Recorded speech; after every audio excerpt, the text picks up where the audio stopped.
Olá, meu nome é Ana Beatriz e para essa disciplina eu escolhi trabalhar com a proteína alfa-sinucleína, que é uma proteína presente nos terminais pré-sinápticos e auxilia na transmissão do impulso nervoso.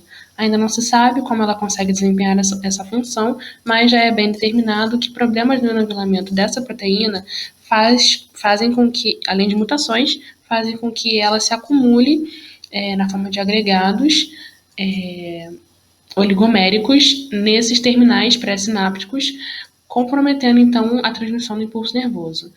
Esses agregados são conhecidos como marcadores histológicos e auxiliam na progressão de doenças neurodegenerativas, como a doença de Parkinson e a doença de Alzheimer.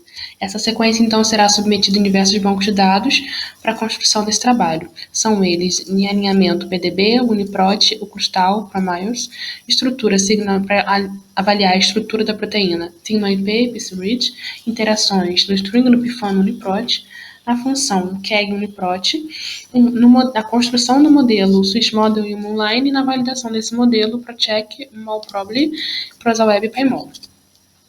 Inicialmente foi feito um alinhamento no banco de dados BLAST utilizando o NR com a matriz Blossom 62, selecionando as 10 primeiras proteínas mais similares à sequência que eu submeti.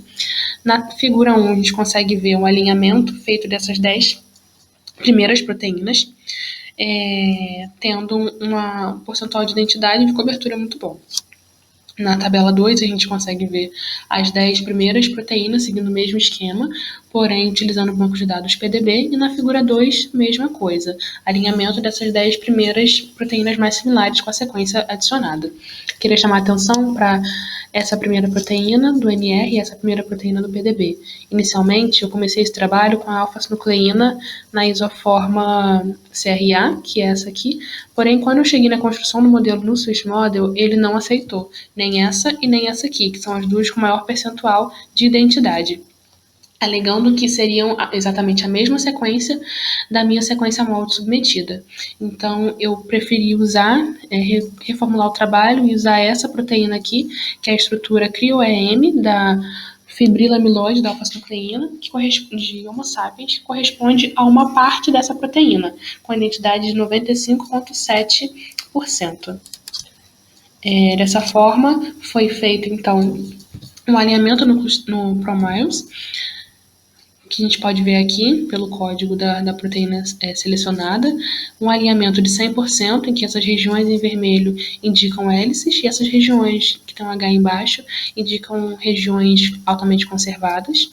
Da mesma forma, um alinhamento no Crustal, com um alinhamento de 100% também foi feito.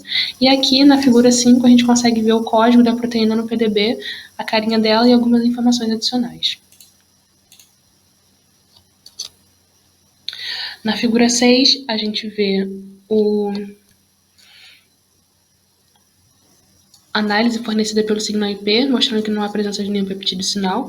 Na figura 7, a análise estrutural dessa proteína, mostrando novamente a presença aqui de hélices da alfa-sinucleína. E aqui, no PDB, a gente consegue ver algumas das interações que essa proteína exerce. Eu selecionei aqui a proteína PARC7, que é uma proteína de glicase, que vai estar reparando proteínas glicadas ao redor aqui das interações.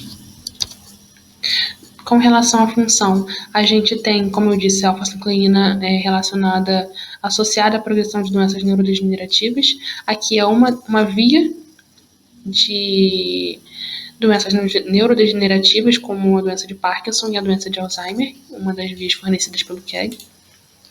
E quando a gente reúne todas essas informações e utiliza o Swiss Model para a construção do modelo,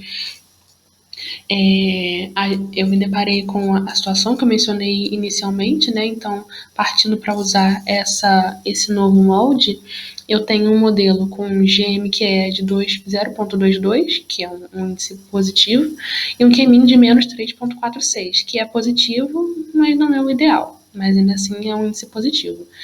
No gráfico do Z-score, a gente tem aqui um índice também não muito bom, mas considerado aqui como aceito, pela presença aqui da estrelinha ainda na linha pontilhada. Uma identidade 95,71, mas uma cobertura muito superficial. que será discutida daqui a pouquinho. Aqui a gente tem no PyMol o molde dessa proteína, quer dizer, o modelo fornecido pelo Swiss Model, em verde, e aqui o molde da alfa-sinucleína. Em verde aqui é o modelo fornecido pelo PyMol, e esse alinhamento aqui, mostrando que realmente o modelo é uma parte da alfa-sinucleína, teve um RMSE de 0,123. Já no modo automático do Swiss Model, a gente tem um alinhamento cujo GMQ é de 0,47, um QMIN de menos 5,94, que é um QMIN negativo. O gráfico do Z-score também, num índice bem negativo, uma cobertura um pouquinho menor, de 95%, uma identidade menor de 95% em comparação ao alinhamento, mas uma cobertura de 100%. Então, eu fiquei me perguntando qual seria o melhor modelo, uma vez que esse aqui, mesmo tendo índices negativos, cobre 100%, e esse aqui com índices um pouco melhores, mas que não cobre tudo. Eu preferi chegar à conclusão utilizando o PyMol, em que o alinhamento entre molde e modelo gerou um RMSD de 26,17, mostrando então um modelo bem ruim. Então eu preferi ficar com um modo alinhamento. Já no Moonline, ele mostra dois índices de classificação.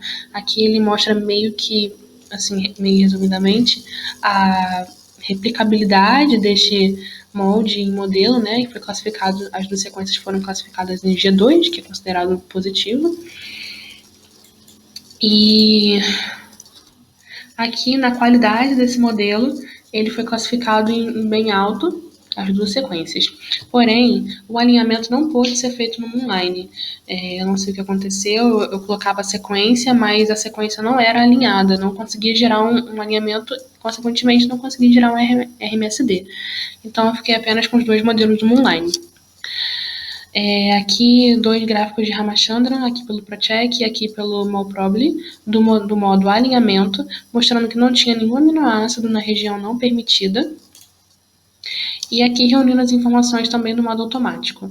No Procheck a gente tem, nenhum dos dois tem aminoácidos em regiões permitidas, não permitidas. Diferentemente aqui do Molprobly, em que no modo alinhamento não tem, mas no modo automático tem uma glicina, uma glucosamina e uma lisina na região proibida. Como a gente já viu, o RMSD do alinhamento teve 0,123 e no modo automático 26,17. Todas essas análises me levaram a acreditar que o modo alinhamento fosse o melhor modelo a ser seguido então. Muito obrigada.